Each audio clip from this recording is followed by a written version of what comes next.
शहर से बहुत दूर जंगल के तालाब में एक बहुत बातूनी कछुआ रहता था।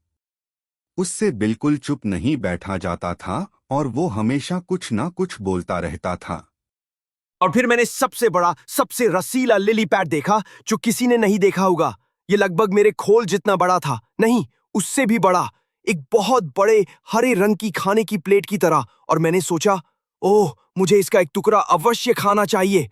लेकिन फिर एक मछली, एक बहुत छोटी मछली तेजी से गुजरी और इसने मुझे चौंका दिया। इसलिए मैंने उसे तैरते हुए देखा और फिर मैंने सोचा,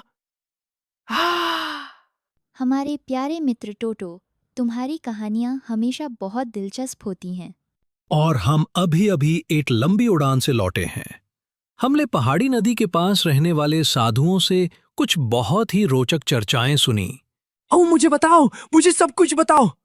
उन्होंने क्या कहा?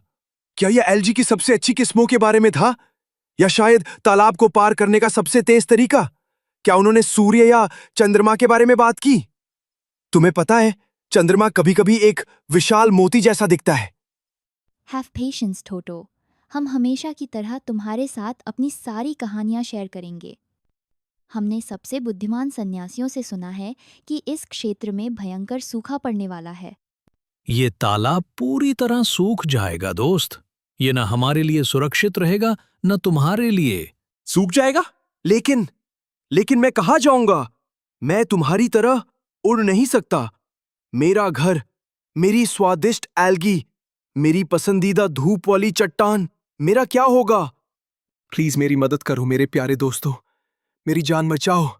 प्रिय टोटो, निराश मत हो, हमने एक रास्ता सोच लिया है। हम तुम्हारी मदद करेंगे। आखिरकार मुसीबत में काम आने वाला दोस्त ही सच्चा दोस्त होता है। टोटो ध्यान से सुनो, ये हमारा प्लान है। हम दोनों इस लकड़ी की शाखा के एक एक सिरे को अपनी चोंच में मजबूती से पकड़ेंगे, इस तरह। तुम बीच में अपने दांतों से शाखा को कसकर पकड़ोगे। अपने दांतों से? इस तरह?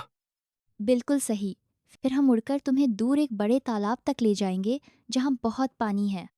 लेकिन एक शर्त है, पूरी यात्रा के दौरान तुम्हें एक भी शब्द नहीं बोलना है। पूरी तरह से चुप रहना है, चाहे कुछ भी हो। हाँ, मैं वादा करता हूं। मैं समझता हूं। मैं नहीं बोलूंगा, एक भी शब्द नहीं। मैं पत्थर की तरह चुप रहूंगा। मैं सबसे शांत कछुआ बनूंगा। बस मुझे सुरक्षित जगह पर ले चलो। तो फिर हमारे दोस्त, मजबूती से पकड़ो।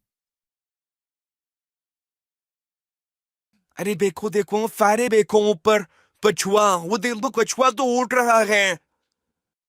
अरे हाँ, वाओ, ये तो कछुआ है। मैंने कभी नहीं देखा पहले कछुए को उड़ते हुए। अरे ये कितना फनी है, कछुआ आसमान में उड़ रहा है। हाँ, मैं उड़ रहा हूं।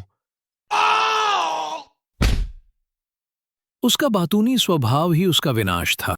तो बच्चों, इस कहानी से हमें यह सीख मिलती है कि हमें सोच समझकर ही अपना मुंह खोलना चाहिए।